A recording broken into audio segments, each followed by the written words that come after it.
Facebook. Great. Excited, dear. She is excited. She's excited. Okay. It will show up.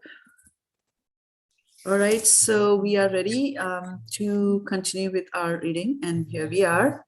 Very good. So we'll get started after the short prayers to the special master. Is that okay, Keshvi?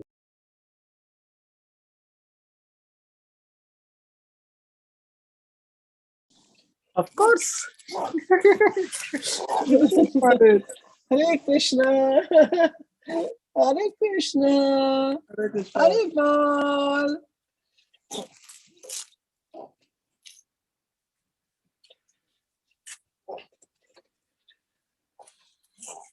Hello. Hare Krishna. Keshvi has come. Hare Keshvi. Krishna. Nanda Pranam.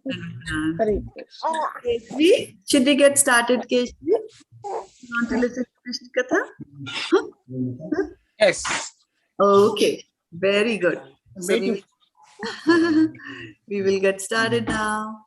Om Bhagyanatimarandhasya Jnananjanashalakaya Chakshurunmilitam Yena Tasmai Shri Gurave Namaha. Shri Chaitanya Manobhishtam Sthapitam Yena Bhutale Swayam Rupa Kadamahyam Dadati Swapadantikam Vandeham Sri Guru Shri Yuta Padkamalam Shri Gurun Vaishnavamsya Shri Rupam Sagrajatam Sahagada Raghunathandritam Tam Sajivam Sadvetam Savadutam Parijana Sahitam Krishna Chaitanya Devam Shri Radha Krishna Padan Sahagada Lalita Shri Vishakhanvitam Sya He Krishna Karuna Sindho Deenabandho Jagatpate Gopesha Gopika Kanta Radha Kanta Namastute Tapta Kanchana Gaurangi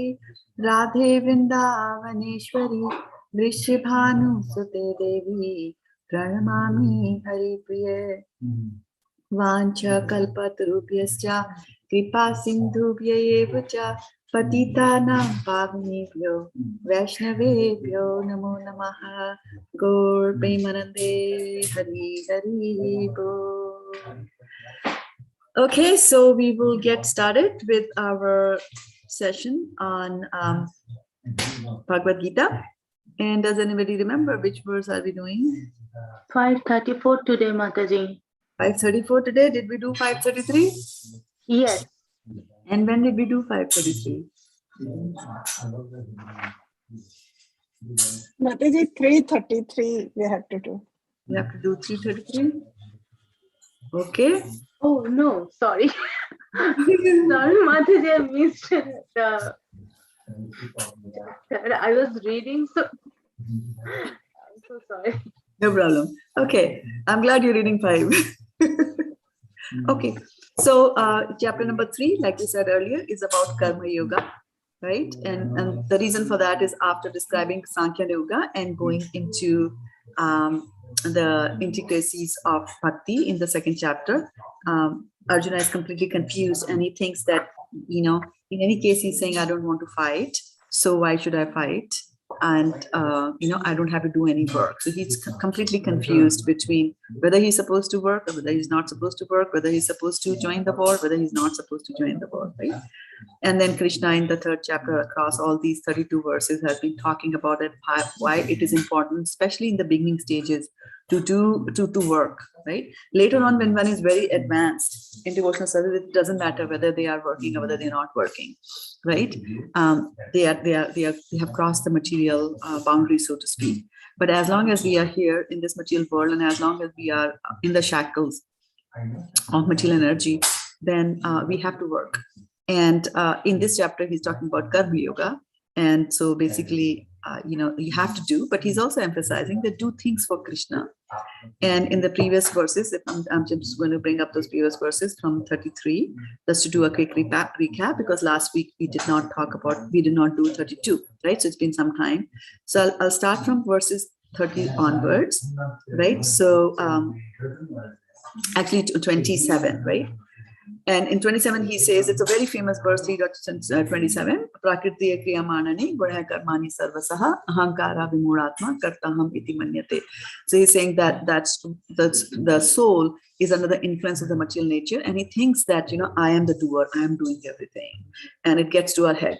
And then what it's saying is that actually these things happen because of the modes of material nature. So there's nothing that you are doing.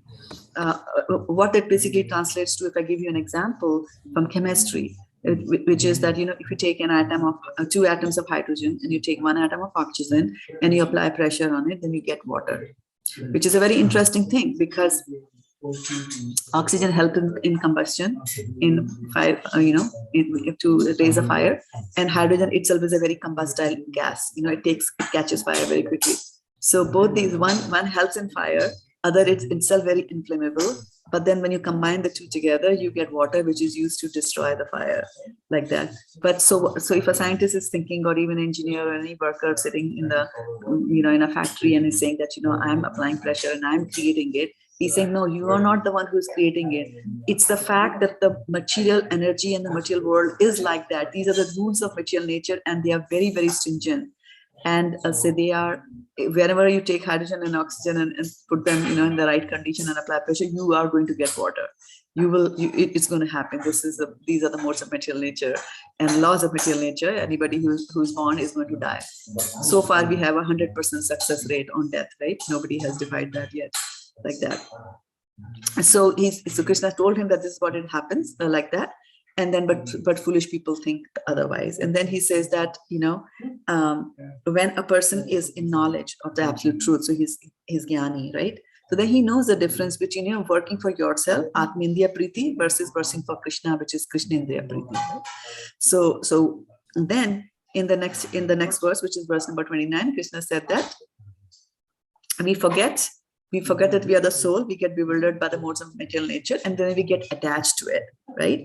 And we know that the cyclical way in which these modes of material nature operate on us, right? So first you start looking at something, then you get attached to it, then you want to possess it, and you want to enjoy it, and then once you go down that right, when that doesn't get fulfilled, then you get angry, then you get bewildered, and fall down again into the material world, right? By doing silly things like that, right?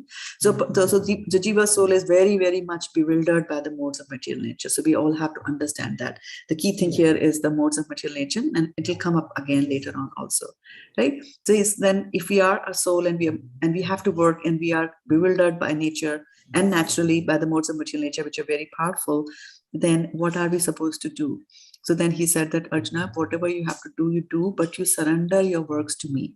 Right. And the famous verse is karmannevadhikaraste ma phaleshu kadachana. So you continue to do your work, right? And then he gives him certain guidelines and certain conditions as to how he should work, right? So he says, number one, that you should have knowledge of me. So you see so many people are working so hard at work, they are doing charitable work also, they are helping the humanity, they're taking care of the trees, they're cleaning the environment, they're all doing that. But in which mood are they doing it, right? So here he's saying that, whatever work that you're doing, you have to surrender it, and you should have knowledge that there is Krishna. You should have knowledge that there is Krishna, the Supreme Personality of Godhead. You should know that He is the Supreme Proprietor. You should know that we are all His parts and parcel. And then, you might go back and do the same thing that you were doing earlier, but now with a different consciousness. And when your consciousness changes and you connect it with Krishna consciousness, then that is known as karma yoga, that whatever acts you're performing. For example, people here in America, take care of rivers. People in India also take care of rivers, right? But the difference is, huge. Here, a person might take care of a river, keep the river neat and clean so that their next generations will get clean water. So again, you see, it's Atmindriya Priti. I'm doing it something for myself or for my extensions, my granddaughter, great-granddaughter, great-grandson, like that. So we're doing things for future generation, again connected with the I and mine and me and mine. But then if you connect it with Krishna, then you will see that, okay, what is a river? Right? River is also a living being, right? There's a soul for the river also. And I should not pollute it because, it's something created by Krishna. It's Krishna's child. So the mood is completely different in which you're doing it. And so when you go about to cleaning a river, you will just, do everything that you have in your capacity to do. You won't worry whether it was 100% clean or not clean, or you did everything and didn't get the result, or you cleaned the river and then there was an earthquake and mud again came into the river, so on and so forth. You're doing it for Krishna. Whatever happens in life, you just take it for granted like that, right? So he has got he gives him certain injunctions that you should be doing. So you should have knowledge of Krishna. You should have no desire for profit. It's very, very important. Do not desire the profit, and no claims to proprietorship, right? So who is the proprietor? Krishna is the supreme proprietor. So we have to, and I keep repeating this every time in all my classes, because we have to keep on reminding ourselves, because every now and then we slip. Every now and then we'll slip and we will think that this is mine and I need to take care of it. So Krishna has got to be the center of the home. And once Krishna becomes the center of the home, then there are no conflicts in the home also. So, right? So that knowledge and those conditions are there and no claim for proprietorship and free from lethargy fight.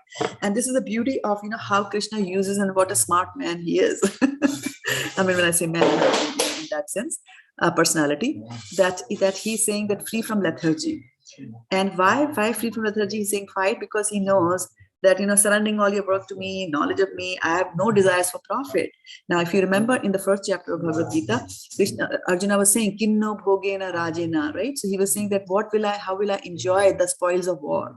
If everybody that with whom I'm supposed to enjoy, everybody is dead, right? So he was thinking that, when you raise a war for the purposes of winning it and for the purposes of enjoying the spoils of the war. The spoils of the war could be anything. You gain the kingdom, you gain riches, you gain women, whatever you want to enjoy, like that, right?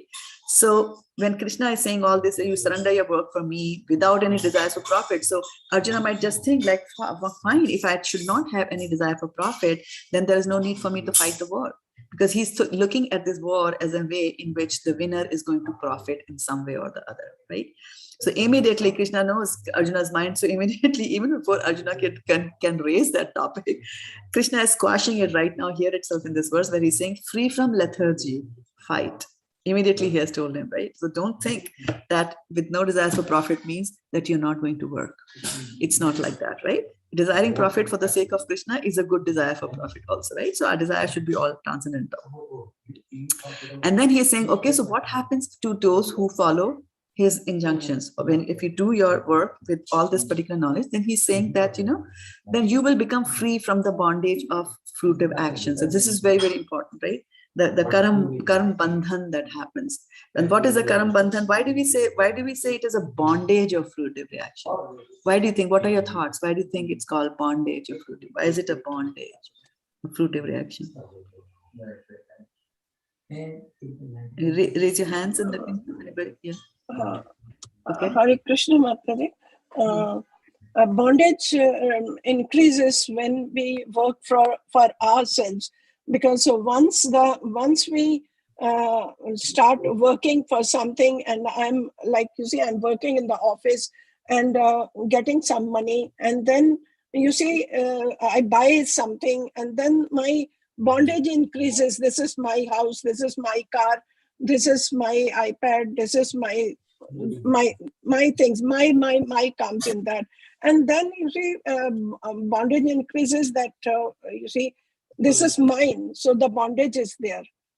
Okay, so one kind of bondage, very good, very good. So one kind of bondage, as we saw here, is that you have a bondage of possession, right? So you're bound to something because you think that you possess it. Okay, very good. Could there be any other kind of bondage that you might have? So other dependence, sorry, so dependence on some of the material things that that causes bondage. For example, that is very true. For example, we say, okay, just like Mataji said, I have to work, right? For example, now we always have that thought, okay, if I have to make sure I keep the job so that I can pay for certain things, or I mean, that continually stays as a bondage, right? Kind of even.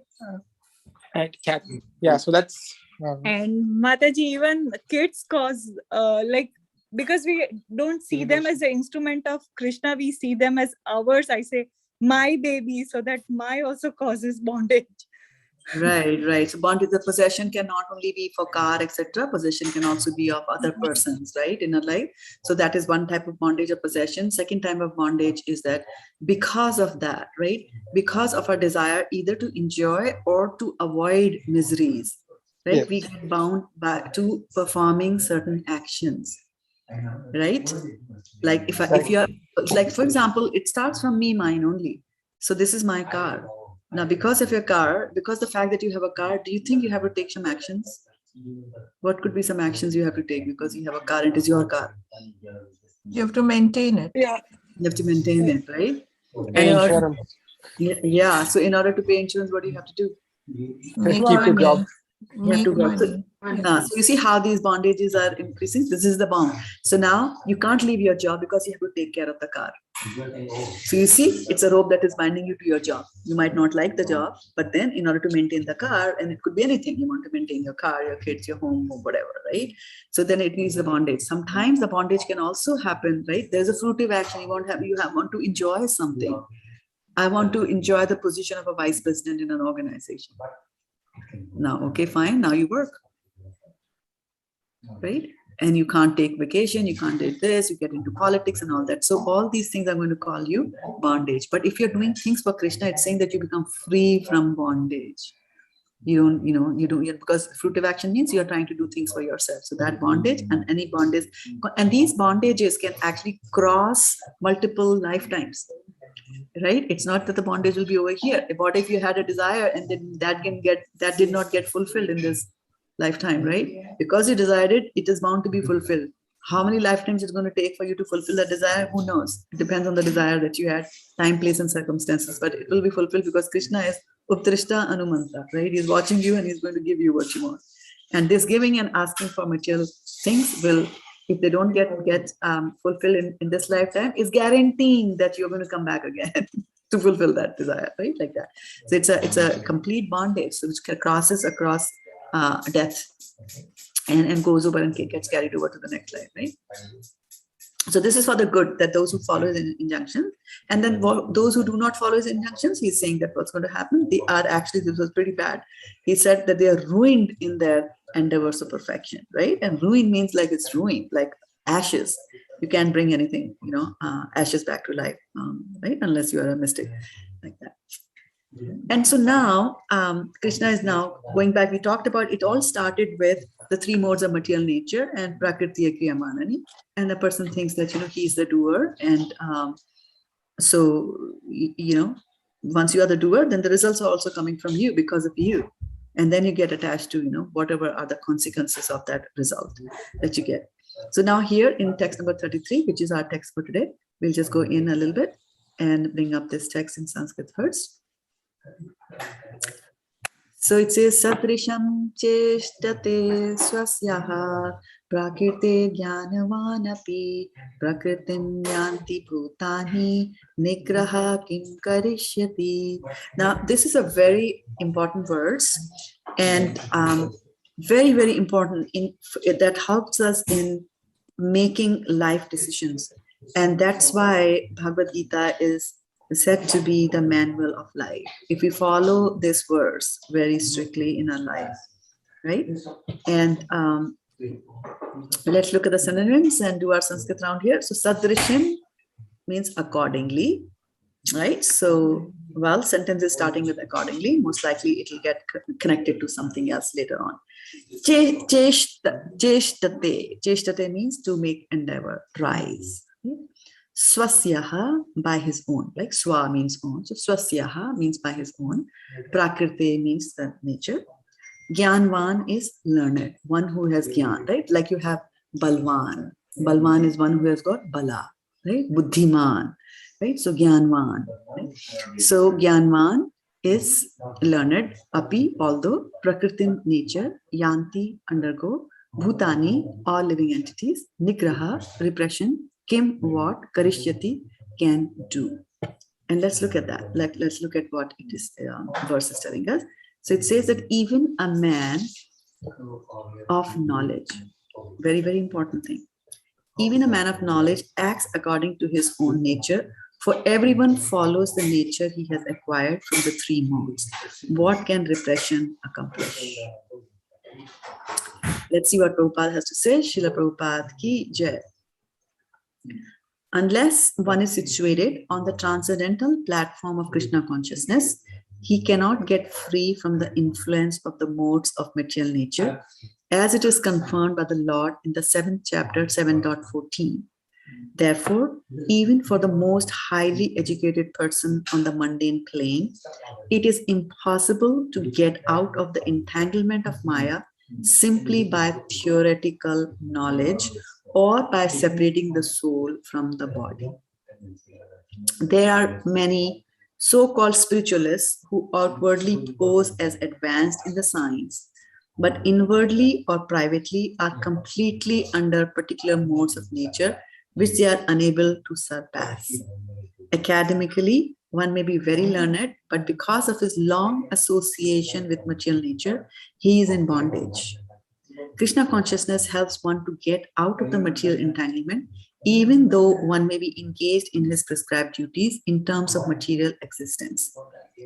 Therefore, without being fully in Krishna consciousness, one should not give up his occupational duties.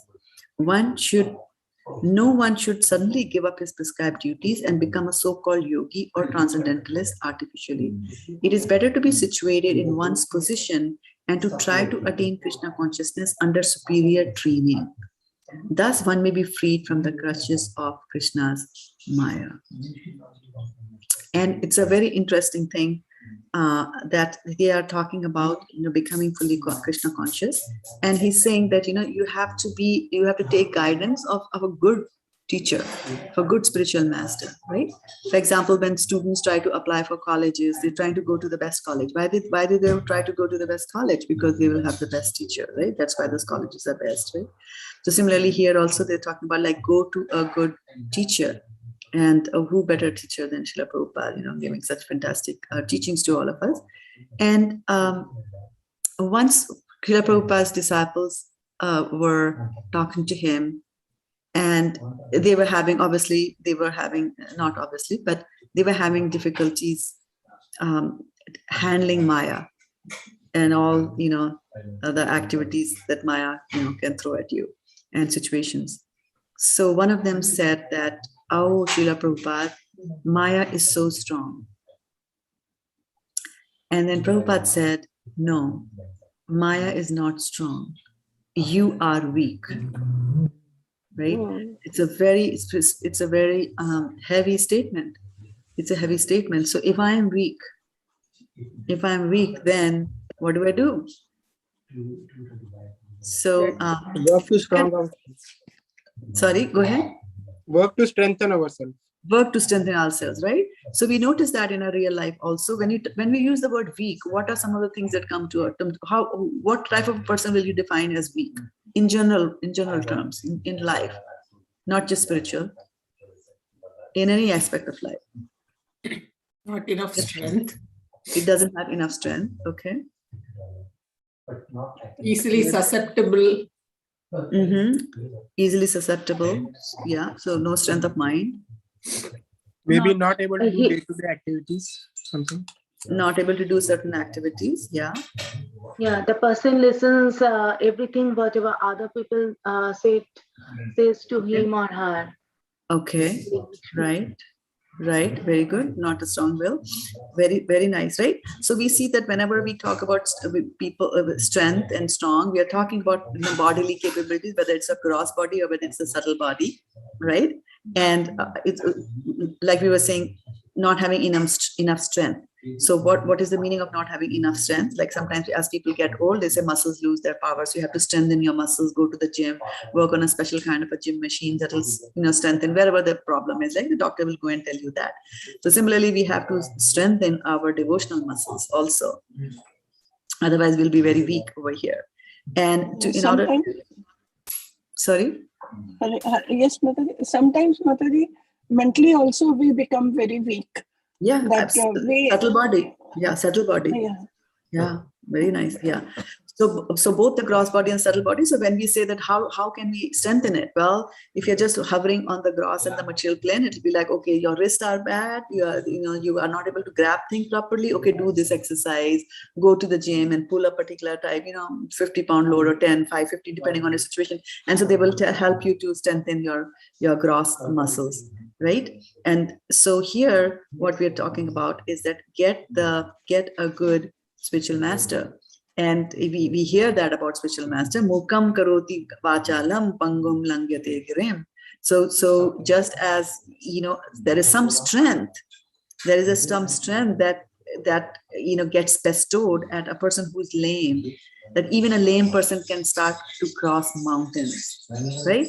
Mukam karoti vachalam, and then those who are dumb or cannot speak, they start to speak, right? So here they're saying that because of the mercy of the spiritual master, you are able to do both these things.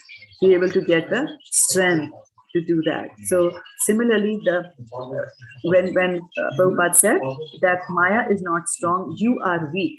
So in order to strengthen your devotional service, you need the association of a bona fide spiritual master. And that's the only one that's going to let you, help you get out of the bondage here. So let's go back here to some of the words that we picked up and as part of a Sanskrit exercise. So what is the Sanskrit for repressing something? Nigraha. Very nice. And if you're trying to repress on your own, what will you say? Swasyaha.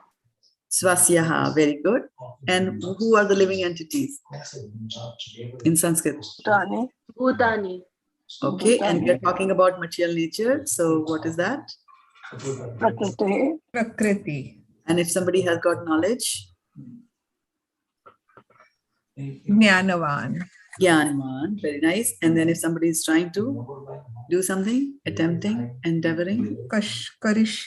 Cheshtate. Cheshtate. Very nice. Cheshtate, right? And okay. Right. Very nice. Okay. So now let's go back again to this particular words. And we read the purport from here. I'll go into the details of this, but let's take a few reflections from you all first. And I'd like to welcome Sukomal Radhe Mataji, Archana Mataji, Chitra Mataji, and all of you who are watching us here on Facebook. And of course, we had Varshana and Neeral from the beginning. Yeah, go ahead. Give me your reflections.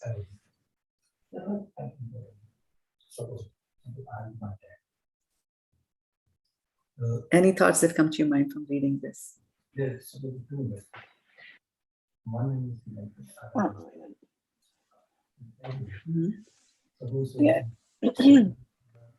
Mataji, I only felt that we get entangled in in the worldly things very easily.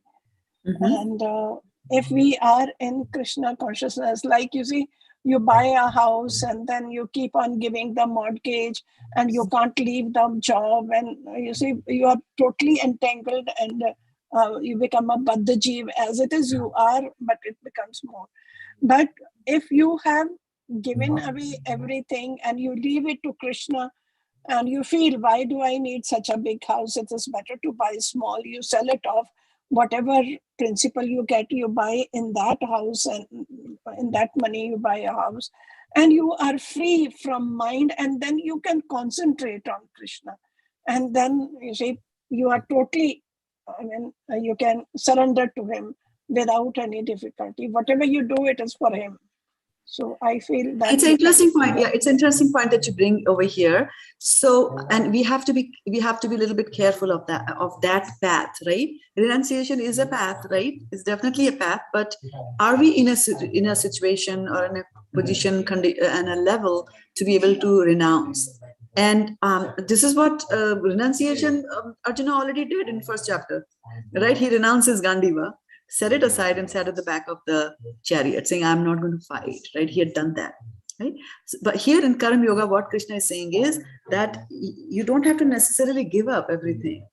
Don't try to artificially give up, right? This is what Prabhupada also says in the purport. Don't try to artificially give up those things.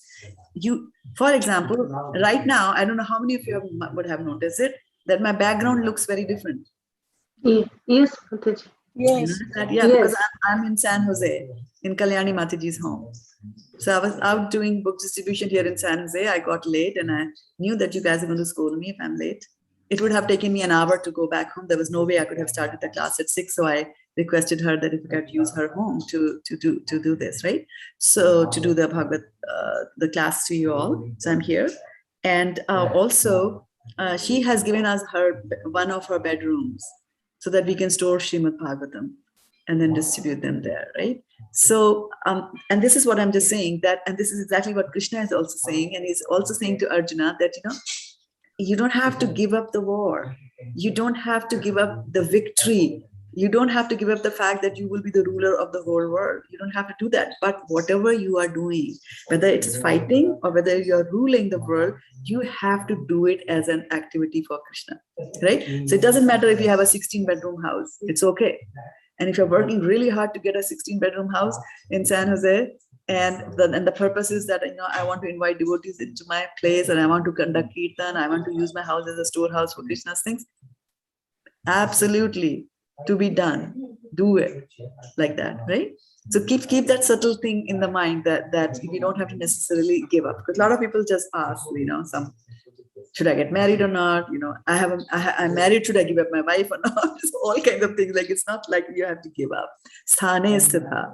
Stay in whatever situation you are and then try to do Krishna consciousness, which is always very difficult, right? You can go up in the Himalayas and you can sit there. A couple of things are going to happen. If you go to Himalayas and sit there, there's hardly any other,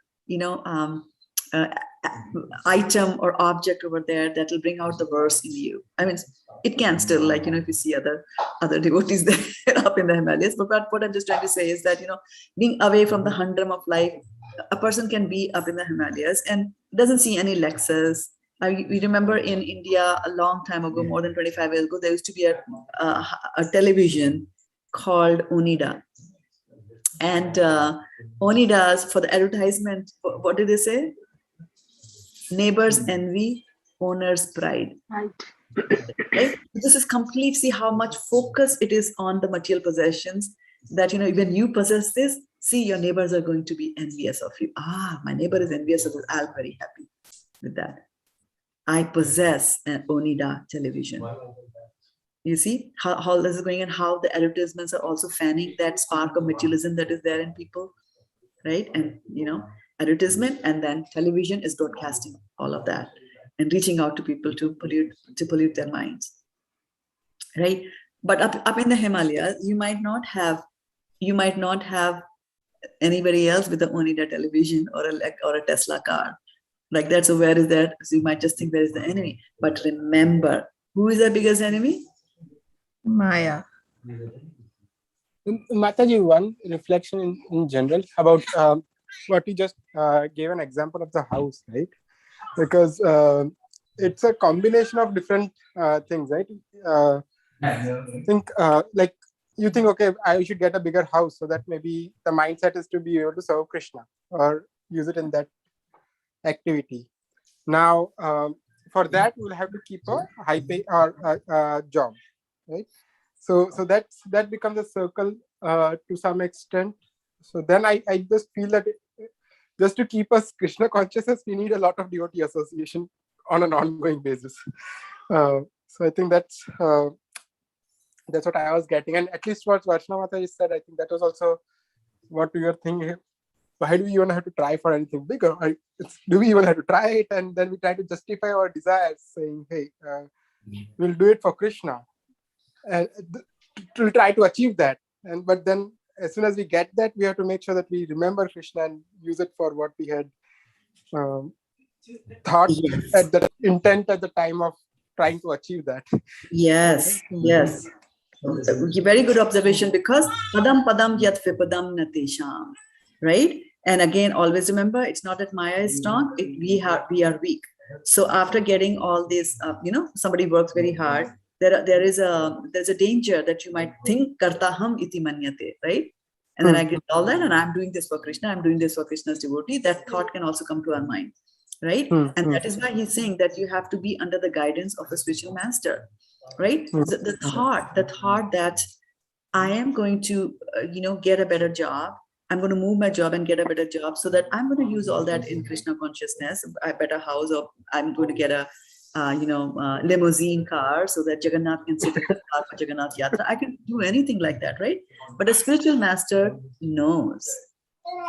The spiritual master, believe me, knows the nature of each and every of his disciples. And he will address them and answer their questions accordingly. So a spiritual master might give two very strikingly opposite answers to the same question, depending on who the devotee, who's the disciple who's asking that question.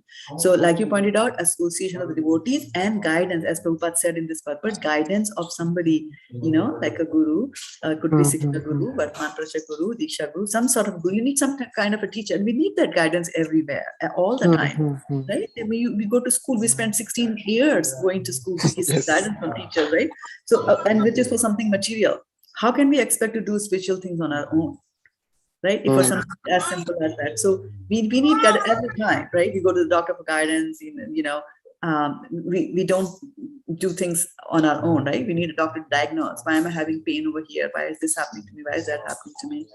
So yes, but very good point. Very good point that you have to armor yourself. If you're weak, then you need an armor. Right? You see, we talked about the example of Kurmanganiga, right? We talked about Kurma, the tortoise that withdraws all its limbs and stays inside. Why? How can we kill a tortoise? You have to turn the tortoise around and then kill it on the soft portion. Wherever you're soft, then you're vulnerable. And so you need a protective armor. And so what's the kind of protective armor that we can get? With armor of the mantra, Mahamantra, armor of a strong devotional service, armor of a strong seva, armor of shastric knowledge, and then armor of devotee association, armor of blessings of our seniors. These are the things that act as protective armors. Otherwise, Maya will grab us very nicely. Yeah. Sutapa, you have a question there? Thank you, Mataji. Very nice analogies. Yes, Mataji.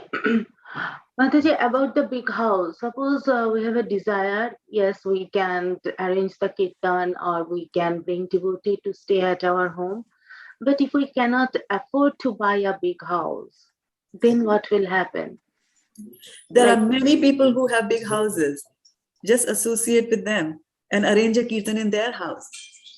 It could also happen. You see, you have a desire to have a kirtan. Why do you want to have a big house? Because you want to have kirtan, right? So the focus should not be lost. The focus was Shrotavya Kirtitavyascha. The focus was the desire, the intention was to do glorification of the names and qualities of Krishna. To do the glorification of names and quality, we need a roof over the head of the listeners. So it doesn't have to be your roof. It can be somebody else's roof. Right? It doesn't have to be your house. If you can't do it. And what about that if one devotee wants to stay at our place, but if we cannot let them, means we don't have enough place or to let them stay, then what I should think? Let them know. Then you can definitely think, and pray to Krishna that I was not able to serve your devotee. And for that, Krishna, if you can make some arrangements, right? And if they can stay, definitely you can do that. And you never know.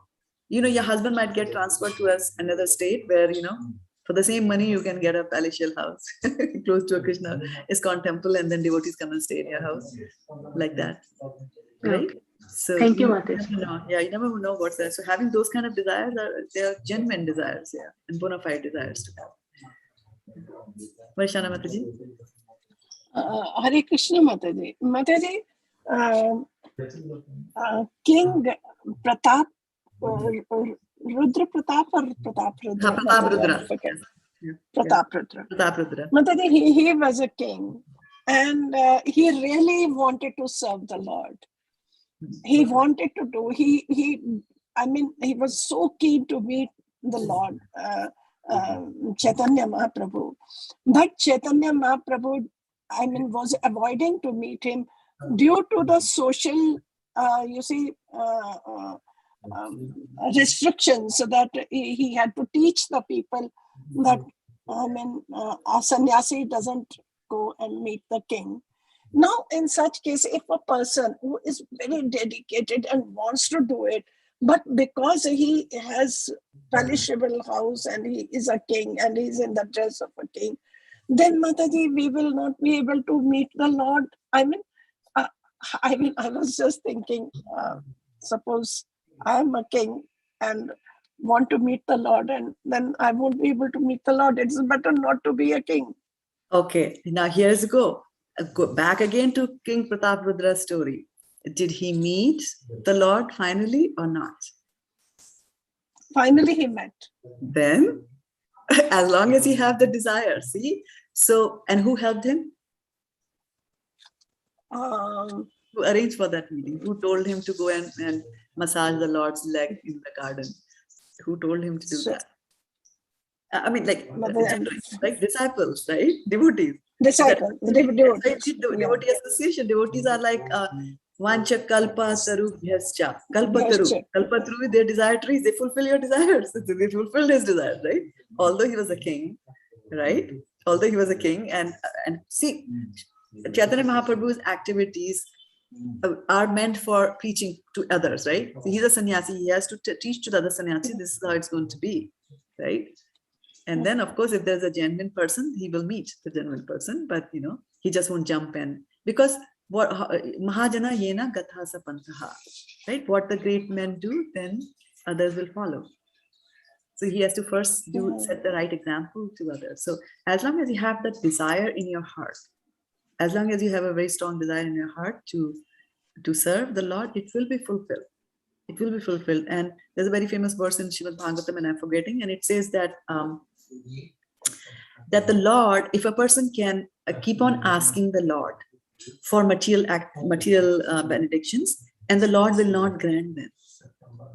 The Lord will not grant them. However, the same Lord will give devotional service to a person if he asks it, and in some cases, even if they don't ask it, he will give them devotional service like that. So what to talk about, like if you're asking for devotional service, it's that King Prataparudraja had that strong desire, it got fulfilled, right? It got fulfilled. So don't go on the negative route, right? Look at the positive from the same story, right? There's a positive in the same story also. So there's so much of hope that look at Prataparudraja. He kept on. I would just say that he kept on at it. He did not give up, right? He didn't give up.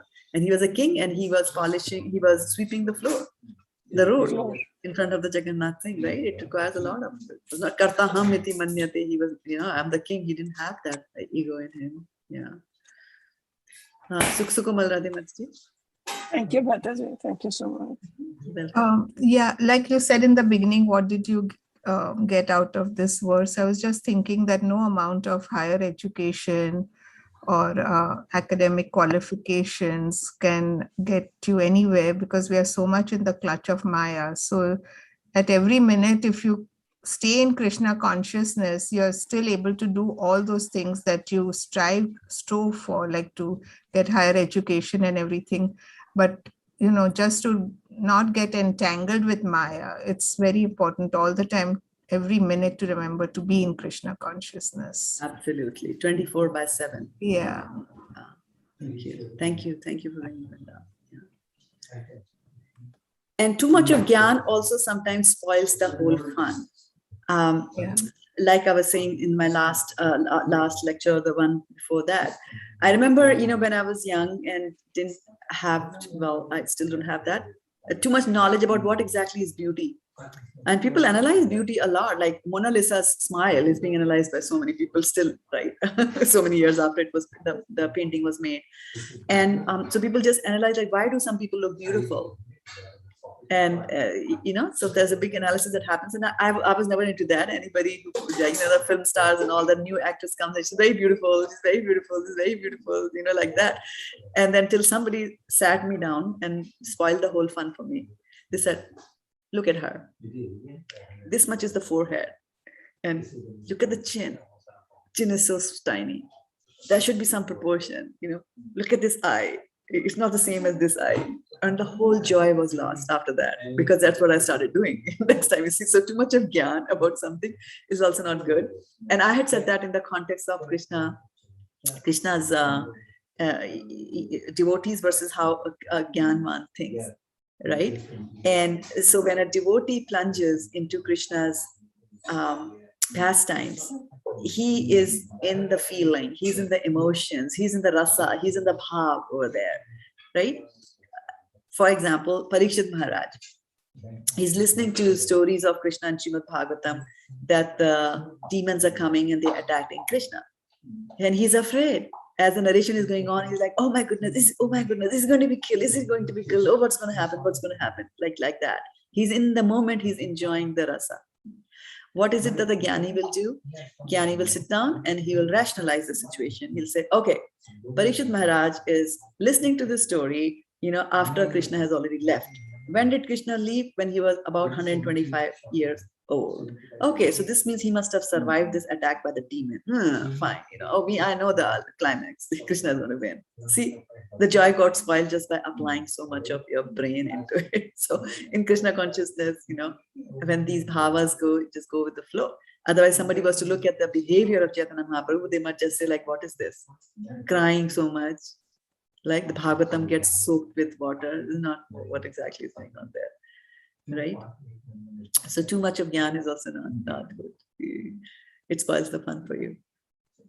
And Gyanvan was mentioned here also, and I'll come to Gyanvan, but after we take Archana Mataji's question. Hare Krishna Mataji. Hare Please Krishna. accept my respectful obeisances. Hare Krishna to everyone. Mataji, very nice verse. And in this one, it is like mentioned, we act according to our inclination, according to our nature, based on the different modes of material nature. So here, Prabhupada is mentioning it's very difficult to, transcend the modes of material nature until unless we, because everybody has their own impressions and samskaras from their previous lives. So until unless you surrender onto the Lord, you take the shelter of the lotus feet of Lord, it's very difficult, right, Mataji? Am I right? Yes, and that's what he's saying, right? You have to take the shelter of a bona fide spiritual master, take the shelter of the Lord. And very interesting point, important point that you bring up over here. And so there are, in this verse, what actually Krishna is saying, he is laying the background for the verse that's going to come later. Chaturvarnam maya srishtam guna karma vibhagayo. So according to the guna is what? Modes of material nature, right? So according to the modes of material nature that a person is under, the soul is under, then according to that, I have made 4 divisions of society, right? So depending on the modes of nature, mode of goodness, you have the Brahmanas, right? Then we have mode of passion and goodness mixed together, then you have the Kshatriyas. Then we have passion and mixed with ignorance, mostly passion, little bit of ignorance. Then we have the Vaishyas. And then the last are the Shudras, which are full of ignorance. And so depending on what is the mode that is predominantly there in their subconsciousness, so they will act accordingly. And it is very, very important to understand that this division of society is not according to the womb from which you have come out. You could have come out from the womb of a Brahmani, right? But you don't display any of the Brahminical qualities. Then you are just, Prabhupada says, he uses a very nice word. He says you are a Brahman Bandhu. You are just a relative of a Brahmana. You're not a Brahmana. You are Brahmana by your activities. And one of the verses says that, everybody is born a Shudra, and then you do some samskara, and then slowly Vipra, you slowly become a human being. Otherwise, you're an animal without any samskars, like that. So similarly, these divisions have been made in the society. And so we have the Brahmanas, the Kshatriyas. So the Brahmanas are supposed to, use their intellect and their brains. And then the Kshatriyas, they're more into administration, right? Like to do administrative activities. The Vaishyas, they like to make money, agriculture. And the Shudras are there to make, to make it happen, to do the work, right? Like that. So similarly, you see in the Srimad Bhagavatam that these 4 varnas are equated to the various body parts of the Lord. The universal form of the Lord is described in the 2nd canto of Bhagavatam. They say that the Brahmanas equate to the head, because from here you do most of your mental activities, right? This thinking comes from here, the intellects, Brahmanas are endowed with that. So they are known as the head of the Lord. And then the Kshatriyas, right? You need administrative power, you know. So there has to be strength, there has to be control. So the arms, they are the arms of the Lord. Then the Vaishyas are there. So you can be an administrator, right? And you might want to be a manager of a company, but you know, what will the company do if there is no money, right? So you need money. So similarly, you know, you could be the hand. There's a head in the body which can think, right, like that. But if there is no stomach, which actually digests the food and gives the strength to all the body, there's no point in, you know, even having a hand or even having a head there. So similarly, the Vaishyas are also a very important part of the society. Without them, the society will not survive. What will a Brahmin do and what will a Kshatriya do? Right? So they are required. And then, you know, a Vaishya might have to run a business. So to run the business, you need people to help him. So that's where the Shudras come. So to make things happen, you have to go here and there, right? Like if you imagine how many miles you walk inside your own home also, right? We are in the bed. In order to get out of your bed, you need your legs. In order to go to the bathroom, to take a shower, you need your legs, right? To go grocery shopping, you need a leg. To cook in the kitchen, you need a leg. You need legs all along. So that's why they are mentioned as being the leg of the Lord. So these divisions are made according to their own nature. And it is very interesting thing that here in this verse, Krishna is saying, even a man of knowledge acts according. What was the Sanskrit for accordingly? Sadrasham. Yeah, sadrisham. Yeah, sadrisham. So even a man of knowledge acts according to his own nature. So it's very, very important. And what that means is that the nature is predominating. The nature predominates the intellect. Gyanvan means he has the knowledge. Even after having that knowledge, despite the knowledge, you still do it. And Arjuna will ask later on, why do you do it?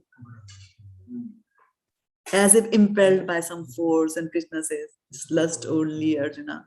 Like that, right? So here he's saying that even a man of knowledge will act according to his nature. So whatever nature is dominant in him, even though he knows that this is not the right thing to do, he will still do it.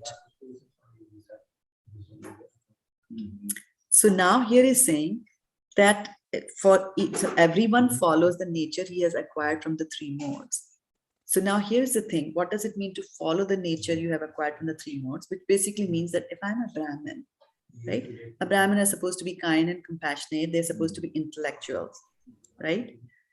And then Kshatriyas are supposed to be outgoing and, go-getters and doers. They will kill, they will chastise, and they do all those kinds of things, right? So if I'm a Brahmin, they like to manage, right? Managers, they're Kshatriyas. And so, because they're administrators, or those who go and register in, on their own will, they want to go and register into army, they want to fight for their country, they're Kshatriyas by nature, right? Now, if you take a Brahmana, right, and you show him a tree, right? And so what do you think a Brahmana is going to think when you show him a tree? A person who has got Brahminical nature in him. What will he think about a tree? Yes, Mataji, he will think that this tree is so compassionate, is giving me shadow. I can sit down and meditate.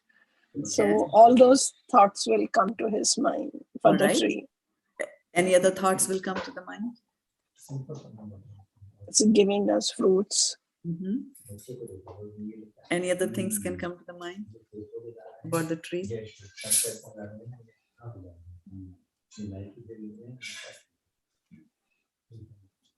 What else does a tree do? Yeah, it has also soul. Well, he can think that this tree has a soul. Okay, right? I can sit underneath the tree and do Krishna Katha. He can think that, right? And he can also say, oh, trees like this are used to make paper on which Bhagavatam is printed, which we are distributing to give knowledge, right? He also sees the connection of, right? So see how a Brahmana's mind operates. Okay. Now bring a Vaishya. Mataji, Yeah. Sorry, Mataji. One question came to my mind. This, you see, because he has a knowledge, he can also think that look at this tree, it is standing here for so many years. What kind of karma he did, and he is still there, and he is not getting into the other life cycle also. Life cycle. Yes, definitely. Now bring a Vaishya under the same tree. What do you think the Vaishya is going to do? We can cut the tree and we can sell and get the money. Sell and make money. So you see, why is it happening? Why is one person looking at the same object, two people looking at the same object, they are reacting differently? Because they are under the influence of the modes of nature, and one of the three modes is dominant in one, right? Goodness is dominant in the Brahmana, and passion is dominant in the Kshatriya, or the Vaishya, like that, right? So he's saying that now, here's the thing, even a man of knowledge acts according to his own nature, which means that if my nature is very strong, if I'm a strong Brahmin, and these days even Brahmins have to do work, right? Because nobody gives donations. And so Brahmins have to fend for themselves. So they are working. Now, Brahmin is their intelligence. You get a nice job, maybe become a software engineer, and you do a good job of your programming, and they say, oh, we should make you a manager. And he says, okay, that's a way for me to progress in my ladder. And he becomes a manager. And now he has to administrate. And then he comes in the home every day in the evening. He's frustrated. Why? Because people underneath are not working, but his nature is not there to scold. His nature is not there to blast everybody. Because why? Because he's a Brahmin by nature. So this particular verse is saying that, we have to be very careful about what are the things that you are going to choose. For example, Arjuna was saying, Bhaksham api loke. He was saying that instead of getting all this kingdom, which will be tainted by the blood of my spiritual masters and my relatives, it's better for me to go and beg. Very nice thought. But what Krishna is saying is that, Arjuna, when you go to beg and somebody does not give you what you're asking for, what's going to happen? You are a Kshatriya, you will take out your Gandiva immediately because you're a Kshatriya. So this verse basically is saying that we have to understand that everybody, even those who are Gyanvan, they will also do it according to the modes of material nature. So be very careful about the career path that you are going to choose, right? Don't go in a job if it is against your nature, because you will never get job satisfaction, right? That's why sometimes who are Shudras in nature, Shudras are meant to follow. And sometimes they are made managers. And that's it. They are in a very poor situation because they can't manage it. They can't help it. They follow it. They look at it, like that. So, however, now he's saying, what can repression accomplish? Now, this is very, very important for us to understand about repressing it, repressing the nature. So we are not saying, this verse is not saying that because you are a Kshatriya in nature, that anytime anybody does something, you take out the Gandhi and chop off the head and say, I was a Kshatriya. And Bhagavad-gita 3.33 told me to do that, so I have coverage. No. What he just saying is that when you are but you understand what is your chemistry, and understand what, which is the most mode of material nature, which is more prominent in you, and then take and work according to that nature. You are a Kshatriya, your job is to administrate, your job is to fight, so you fight. Because in any case, you will fight later on. Because your nature will not be able to digest whatever is happening. You won't be able to see what the bad things others are doing, right? You won't be able to tolerate that because you are a Kshatriya. You will take out your sword and you'll want to do it. A very interesting story is that of Karna. See, Karna, when he was fighting the war, he was such a valiant warrior, but yet he died, right? In the end, when his chariot was stuck in the mud, right? And as he was taking it out, then he was killed. And he tried to take out the Brahmastra, but he forgets the mantra to invoke the Brahmas at that time. And why does he forget the mantra? Because he was cursed by his spiritual master. And who was Karna's spiritual master? Who was Karna's teacher? Do we know who was his teacher? Who taught him this is martial things? It was Parashuram, right? And Parashuram was a Brahmin or was he a Kshatriya? He was a Kshatriya. No? Oh, sorry. Varshana Mataji, what do you say? Okay, you are on mute. Varshana, you are on mute. Yes, Mataji, by birth he was a Brahmin, Oh, Okay. sorry. And by deed? a Kshatriya. By deed he was Kshatriya. Well, Parashuram is a different case, and that's why I brought this up. So Parashuram is a Satyavesh avatar, which means that he is a soul empowered by the Lord to do certain things, right? So Bhagavad-gita tells us later on also, and in this verse also, that you act according to the nature and don't try to do things which belong to others. Like, if you are a Kshatriya, do your Kshatriya thing, don't try to preach. And if you're a preacher, don't try to become a manager, because it'll go against your grain, against your, personality. And Shakti-avesh avatars, for example, Parashuram, they will, depending on the need, they will move and do activities according to the second varna. But the thing is that they will not stay in that mood, they will come back again. So Parashuram is actually a Brahmana, and he goes into the mood of Kshatriyas. Like a Kshatriya, he'll go and kill all the Kshatriyas because they were becoming bad rulers. So he takes out his, the chopper, and then he goes and kills all the Kshatriyas, right? He was very much against the Kshatriya. So he had said that I will not teach any Kshatriya. Now Karna wanted to learn very badly from him. So he told him a lie, and he said, I'm a Brahmana. So then Parashuram said, agreed, and he said, okay, I'm going to teach you the martial arts and this mantras, Brahmas mantras and all that. And so one day, Parashuram got tired, and so he said, I want to sleep. And so where do you put your spiritual master to sleep? So Karna, in all his valor, he said, okay, why don't you lie down and put your head on my lap? And so they were sitting under the tree, and Karna was sitting, and Parashuram was sleeping with his head on Karna's lap. And then a scorpion came, and the scorpion came and he started biting Karna. As you can imagine, we can't tolerate the bite of a scorpion. It's horrible, said to be very, very painful. But he said that, when the scorpion started to bite him, he knew that if he was to move because of the pain, his spiritual master is going to get up from his sleep. So he didn't want to disturb his spiritual master. So he tolerated that pain. He kept on tolerating that pain. And then in the middle of that tolerating, the spiritual master woke up, and then he looked at the thigh, and he saw that, the scorpion was biting him. So then he looked at it and he said, you are a Kshatriya. Only a Kshatriya can tolerate that kind of pain. That's why the Kshatriyas go for war, right? Their body is pierced by so many arrows, they're still fighting. This means they have got that capability to be able to handle so much of pain. This is, even he was trying to behave like a Brahmana, he could not go against his nature. His nature was that of a Kshatriya.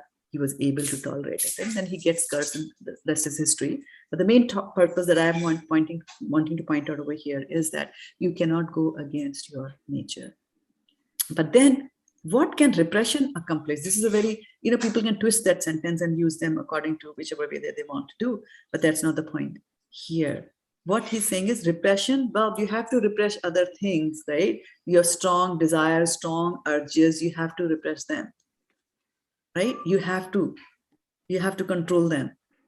And, how are you going to control them? If you continue that in the mode of Kshatriya, right? And you will take out your Gandiva and, pierce the arrows on others' bodies. How can you do that, right? So there are two ways on doing that. One is that, you elevate yourself to a higher consciousness. Get out of this mode of material business, these three modes and all that, and then get up. Nishtragun bhava Arjuna. And how do we do that? Mam chayo abhyavicharena bhakti yogena sevate sagunan samitityatan brahma bhuyaya kalpate. So he says that those who will do devotional service to me, right, constant, without fail, then they are going to transcend these modes of material nature. like that, right? But that doesn't mean that we let go and we say, okay, you know what, this is my nature and I'm going to do it, right? If you let loose, if you let men loose, what do you think men are going to do? If you say there are no restrictions, what are some of the things that they can do? Tell me. If you say there are no rules in society, no repression required, we'll start stealing. If you find a house, you're driving, you find a house, you'll open the house and say, I'm going to live here. It's mine, right? You like some other buddy's wife, you bring her home, right? So there is, that's not what this verse is recommending. What this verse is recommending is that you have a nature, and trying to repress this nature is going to make you very unhappy. So whatever is the nature that you acquire, be there and do it. Don't say that I am a Brahmin because I was born in a Brahmin family, right? If you have nature, if you have tendencies of being an administrator, accept it and do some administrative work like that. So it's not a bodily thing. And Prabhupada, sometimes also says that when a Brahmin is born from the womb of a mother, and when a child is born, so many other things are also born. There's so many, microscopic organisms also get born. Are they all also Brahmanas just because they came from the same womb? No, like that, right? So we have to keep that in mind. So that's the main thing that this verse is, trying to emphasize, and on the modes of material nature. It's not saying that you are free. I'm free to do everything that I want to do because I have this I'm in the mode of material nature, right? And it said that, I know what is right and wrong, but this word says Gyanvan api, right? Even the knowledgeable people are going to do that, right? So that's not the thing. That's not the thing, right? Yes, I know the knowledgeable people will be forced by that, but then I have to figure it out. How do I get out of this situation which is forcing me to do that? And one of the ways he's saying is that you surrender everything to the Lord. If you have an administrative nature, then you say, okay, I'm going to become a manager. I'm going to manage this company according to Krishna conscious rules, right? So you bring in Krishna into your life in some way, shape, form, or another. Somebody likes to drive. Okay, then put some books and then go deliver Srimad Bhagavatam to people's home, right? You can do many kinds of driving. You can drive on Highway 1 and just do nothing. Or you can drive on Highway 1 and you go deliver Bhagavatam, like that, So your nature is there, bring Krishna consciousness into it and then move forward. Okay? So I'll stop here and take a few questions. If you have, or reflections, or anything that you like to hear. Any doubts? Any next steps?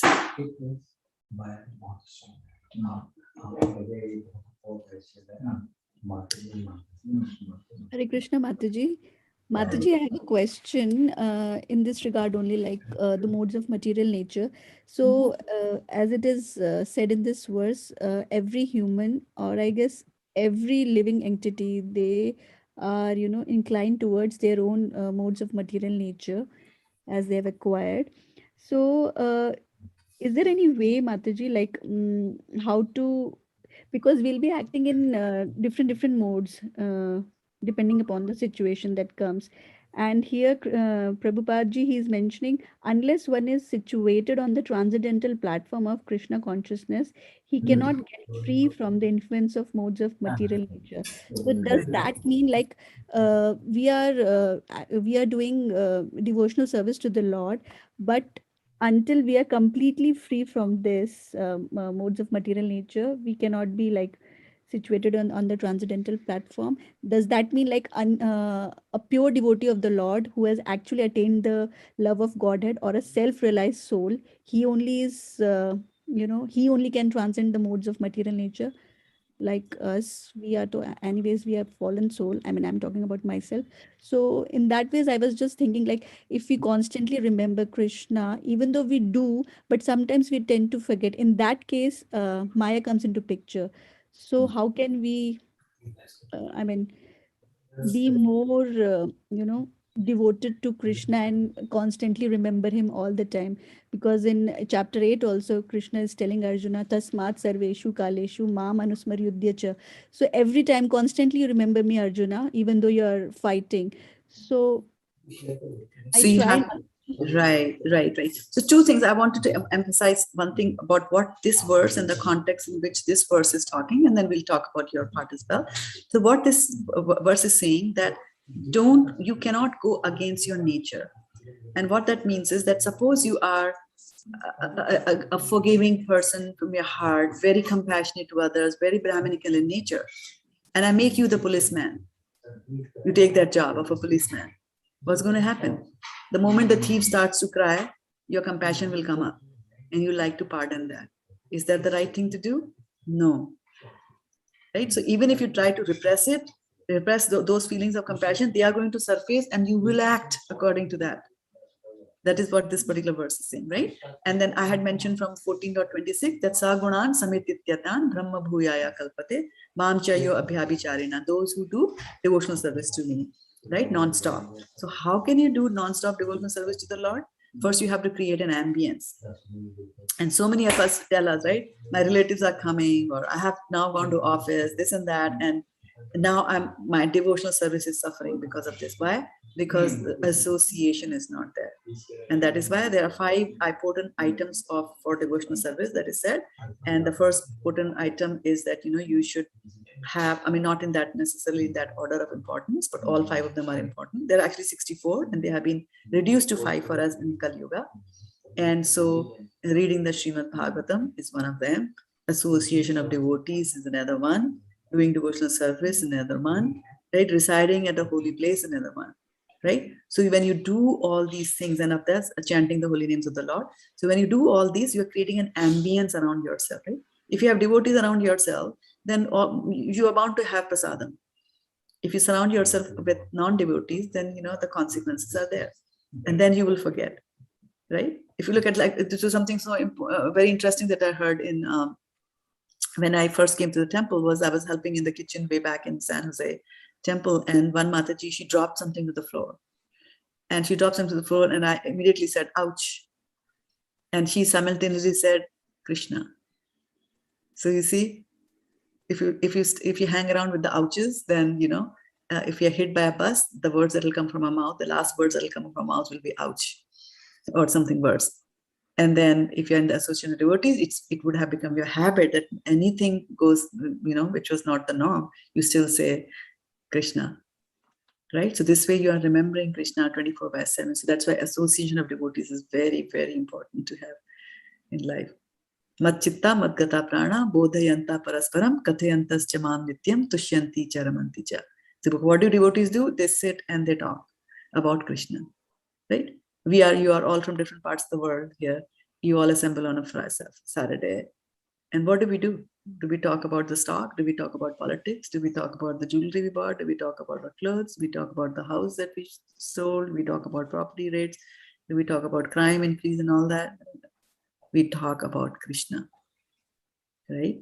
So that is how Archana Mataji, that we will be able to Sagunan Samitityatan, we will be able to cross over these modes of material nature, Brahma Bhuyaya Kalpate, and go to the Brahman stage, which is transcendental to material nature.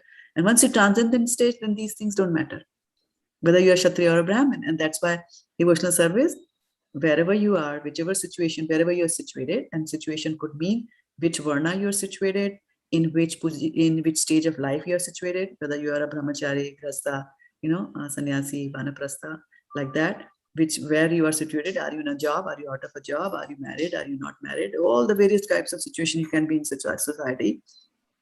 In all the situations, from every situation, you can transcend and go to the higher level of consciousness there.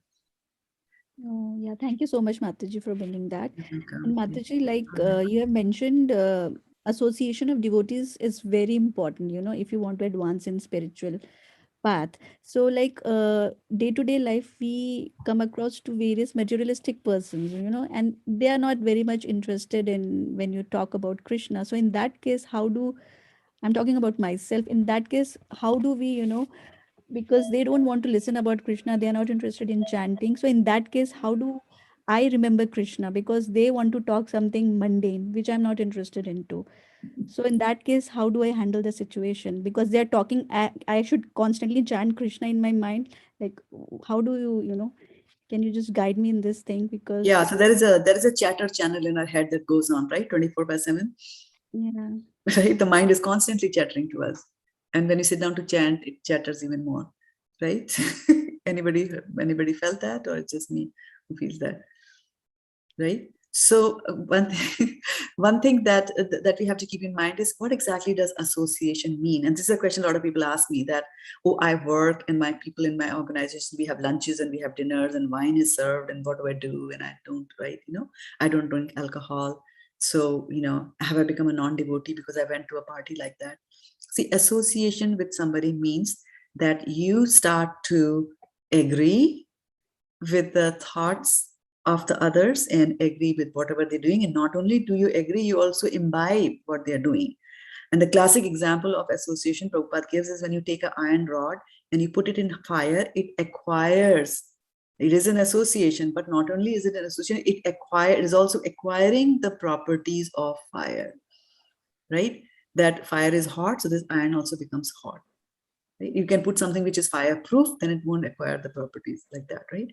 So association with somebody means, okay, let's go out for drinks. Okay, I don't drink. Well, you just come here. So day by day, 1 day, 2 day, 3 day, you say no, and 6th day you start drinking with them. Now that is association. So going out with people who are not devotees doesn't matter. Sometimes social norms will require you to go there. You just go there, be there. And how do you think of Krishna? You think of Krishna immediately, like this person sitting in front of me is also a creation of Krishna. Krishna, must have some reason to have created it. Krishna never creates bogus things, so there must be something good about this person. Like that, they are not interested. You can pray to Krishna for them, So there's so many ways. And then, how can I make some prasadam and, in a cunning way or in the sly, give them some prasadam like that. So you can always keep that habit of connecting things with Krishna. Try to connect everything. And that can be a practice that you can also do, right? Take up any object and try to connect it to Krishna. And it's a very interesting mind map that you can create from, look at anything and how you can connect it to Krishna. Yeah, thank you so much, Mataji, because generally I do that only. I just pray to Krishna, okay, Krishna, I'm going to so and so party, but let me not be very involved into the Maya, because everything is Maya. Other than Krishna, everything is Maya. Exactly. So I just pray to him, like, Krishna, just help me, so that I should not be into the Maya. Exactly. And sometimes people, men have, like Prabhujis have asked me this, that, like I'm a devotee, I want to spend my time in devotional service, but I have this wife, which is not a devotee. And so I would like to come back home and I would like to chant, but she says, I have waited for you the whole day. You have come back from office, now give time to me and take me out for walks. Yeah. What is the husband supposed to do? You're also you're supposed to take care of the wife, right? And so the answer is that take her out. Yeah. And then, so the next day also she will expect and she'll say, take me out, you take her out, right? The problem is that when you start looking forward to those walks, that is association, when you are thinking that I'm now enjoying those walks, I'm enjoying it, I'm enjoying the talks that happen, which is, Mrs. Sharma is like this and Mrs. Verma is like this, and you are now deep into it. That is association. Otherwise, you have to go with your wife because it's a social obligation. Do it, right? And when she sees such good behavior, then she will think that this is how devotees are. And then her mind will get attracted to Krishna, right? Like that. So thank you so much. So association is it's a subtle topic on what exactly does association mean. And it's sometimes, you can also associate by way of retaliation. For example, sometimes people at work, right, when they sign off, they will just give you the instructions and then there'll be no sign off. Some people will give the instructions and they will just put their name. Some people will give you the instructions and they'll say thanks. Somebody will say thanks and regards, like that, right? So different people are like that. Now, if somebody just sends you something which just has an instruction, doesn't have anything, like, hey, Satapa, where is this? Why did this not happen? Or can you do this? And that's it, the instruction is there. And then you get angry that, look at this uncouth person not behaving properly to me. And then so you respond with the precise answer. And you just say that, okay, such and such thing is found there, or whatever information you're looking for is here. And that's it. And you also retaliated. So what happened by this kind of association? That person was rude in his writing, and you also became rude by retaliation. So you have to be this association is a very subtle thing. And it creeps over you without you even knowing it. True. And Shashika Prabhu always gives this very nice example. He says that if you put a toad in water and he says not to practice that at home, and you slowly light a fire inside it, it'll stay there, and slowly it's getting associated with that warm water, warm, hot, hotter. It won't jump out or try to jump out, but it'll die beyond a certain temperature. But if you try to put a frog in already hot water, you put it, it'll try to jump out. The association, just by association with that water, it was thinking this is right, this is okay, and things are not okay, like that. Yeah. Thank you so much, Mataji, for explaining it You're so welcome. wonderfully. Yeah. All righty. So on this month of Kartik, please do some extra devotional practices, extra devotional activities. Try to sing the Damodar Ashtakam at least once, and that's what I'm going to do with Kalyani Mataji here today. So I'm very happy that I got this devotee association that I always get every Saturday, and I got a lot more here. So we have Giridhar. You all know Kalyani Mataji and Venkat, they have always been there when we had gatherings and we were singing, right? Mataji, would you like to come here and so that they can see? And I'm going to stop sharing so that you can. Now they are part of our chopping team also. There you go. I forced them into it. Yeah, there you go. Hare Krishna Mataji. Prabhu, come. Yeah, you've heard his singing, and then You give us that Giridhar, service, yeah. Mataji. Thank you. And my Prabhu is also there. He has been driving like 500 miles today. He drove, trying to distribute Bhagavatam sets, going back and forth here. Yeah, Prabhu, you'll have to come a little closer because of this thing. Yeah. Hare Krishna, Srinivas Prabhu. Hare Krishna. Yeah. And where is Giridhar? He has come. Yeah. Hiding in the back. Bridangam, the Bridangam and the Zoom, my Zoom master, yeah. Hare Krishna, Rakesh Prabhu. Hare Krishna. He's also there, yeah. So I'll take your leave so that I don't delay the activities here in this household. But thank you so much. And I think in the near future also you'll see me broadcasting from different places because I have so many Bhagavatam sets to deliver at people's home. And it's not just I'm delivering it, there are others also, non-stop from morning till evening they are delivering sets people's home. So thank you so much for the class, Shraddha Mataji. Thank you so much, Mataji. Thank you so much, Thank you so Mataji. much. Thank you so much, Mataji.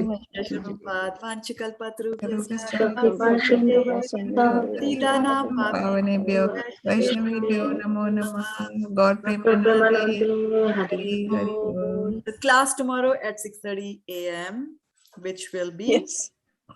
8 p.m. in India. 8 a.m. 8 a.m. No, p.m. in India. Oh yeah, Yeah. 8 p.m. Yeah. 8 p.m. p.m. in India. Yeah. Okay, so Varshana Mataji, for you, it will be 8. Yes, Mataji, last time. Okay. All right. Take care.